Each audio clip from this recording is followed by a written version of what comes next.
بار دیگر سلام میگم به بینندگان عزیز رادیو زودی. ساعت با وقت پراگت 10 است و من در چند دقیقه دیگر برای شما خبرهای تازه را میرسونم. چون همیشه و اگر شما بیننده دائمی رادیو زودی باشید میدونید که بعد از 3 ساعت دیگر باز ما برنامه خبری داریم با گزارش‌های روز از تاجیکستان و جهان و همه شما را در پخش مستقیم این برنامه منتظر خواهیم بود.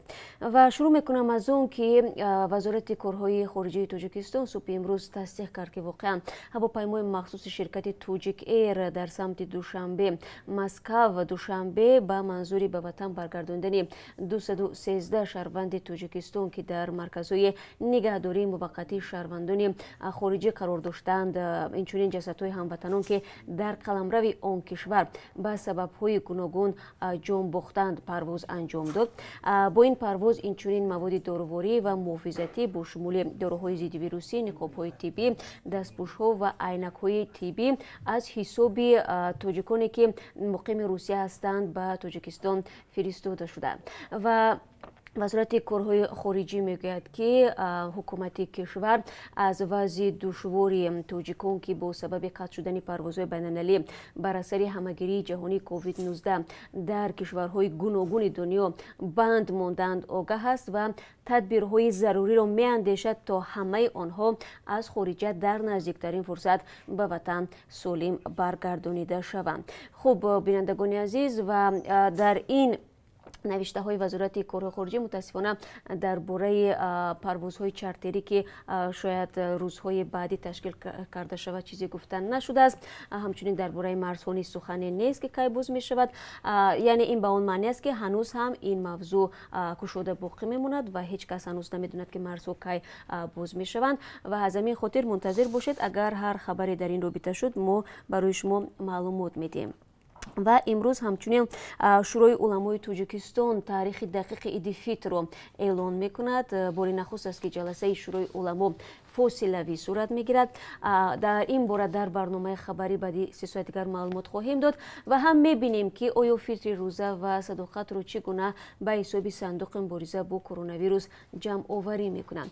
یادآور میشوم که امسال در تاجیکستان ماه رمضان روز 24 اپریل آغاز شد. در پس منظر بیماری همهگیری کووید 19 ساکنان کشور در ماه رمضان نوبتی امکان خواندن نمازهای 5 وقته و جمعه و تراویح را در مسجدها نداشتند و همچنین تشکیل افطار دستجمعی و عید گردک منع گردید.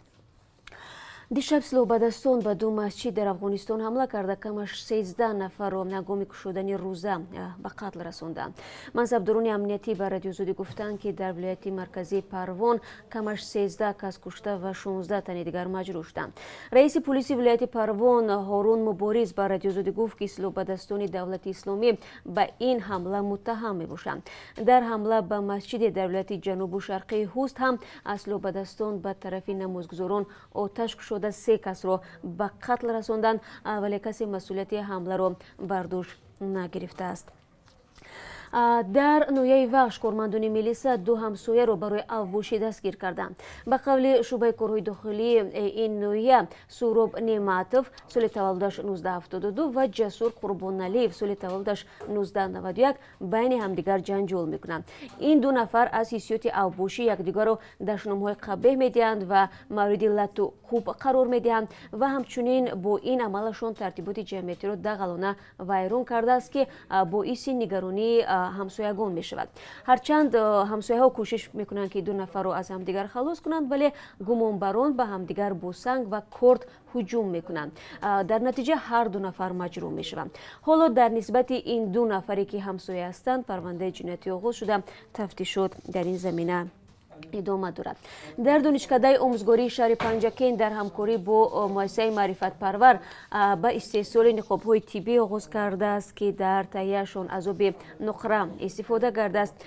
برای استحصال این نقاب‌ها معلمان و دوزنده‌های محلی جلب شده. در یک شبانه روز 10,000 عدد نقاب استحصال می‌نمایند. باید گفت که نقاب‌های آماده شده به کارمندان دانشکده، حکومت و ساختارهای قدرتی شهر پنجکین رایگان تقسیم می‌گردد. باقی مانده باشد در داروخانه‌های شهر با نرخ دسترس به فروش برآورده شده. نقاب‌های تهیه شده از آب نقره 1 کرته و بسیار کرته بودند. افراد متصدی گفتند این نوین نقاب‌ها 24 ساعت شخص را از بیماری‌های توسط راه‌های نفس سیرایت شونده ایمن نگاه می‌دارند. اینچنین هنگام شستن و درزمال نمودن نقاب نقره قابلیت محافظتی خود را گم نمی‌کرده است. در ادامه موضوع کرونا ویروس پسر احمدشاه مسعود جنگسالار مشهور ضد شوروی و ضد طالبان میگوید او و اهل اویلش گرفتار کرونا ویروس شدند. احمد مسعود روز 19 می در شبکه اجتماعی خبر داد که بیماریش سبک است ولی مقاومت با سرایت کرونا ویروس یا خود بیماری کووید 19 باید جدی گرفته شود. مسعود 31 ساله نوشته است که او و اهل اویلش 2 هفته در کرانتین قرار میگیرند. نام برده از کاربران شبکه اجتماعی دعوت کرده است که دستورهای وزارت بهداشت افغانستان در رابطه با مقاومت با سرایت کووید 19 را اجرا کنند. هنگام حمله مرگبار به احمدشاه مسعود پسرش 12 ساله بود. احمدشاه مسعود که برای شجاعتش همچون شیر پنشیر یاد می شود سال 2001 از طرف بمبگذاری مرگطلب سازمان دهشت افکن القاعده کشته شده است. طبق امور رسمی در افغانستان 178 نفر از بیماری کووید 19 جان داده و بیش از 7600 کسی دیگر گرفتار این مرض می باشند. و الف بانک در شرایط کرونا ویروس برای یک عده میزو جانش تعطیل بازگرداندن قرضها را راه اندازی خواهد کرد. این بانک میگوید چنین امتیاز نسبت مشتریان پیش بینی می شود که در سپردن قرض قبلا مشکل نداشتند، بیمارند، بیکار ماندند و یا به رخصتی بیمزد فرستاده شدند. مسئولین بانک میگویند مشتریان می توانند در صحیفه مخصوص این بانک خود را نام‌نویس کنند. برتری در مد اول به آنها داده می شود که بیشتر از همه نیازمند بودند. این بانک میگوید حال حاضر بیش از 200 نفر کارمندان الف بانک به مقصد بخطری مشتریان از خانه کار میکنند. یادآور میشوم که در اول ماه جاری در پی نگرانی مشتریان از نبود امکان برای بازپس گرداندن قرضهای بانکی، بانک ملی تاجیکستان اعلان کرد به بعضی قرضدارانی که وضع مالیوی مشکل دارند امتیازها پیش بینی می شود. از این پیشتر برخی از ساکنان از جمله صاحبکاران و خانواده‌های مهاجران مهنتی بارها تاکید نمودند که تاثیر سرایت کرونا ویروس به وضع مالی آنها سخت تاثیر رسانده است و آنها نمیتوانند از بانک قرض بگیرند یا اینکه فایز قرضهای بانکی را پرداخت کنند.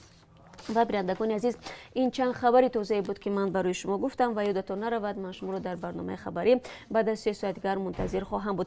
اما تا اون دم برای هر یک شما میرسونم که ما تلفن فعال داریم برای فرستادن عکس و نوار از جانب شما زیر نشانی 420 724 056 681 این وایبر است، تلگرام است و واتساپ.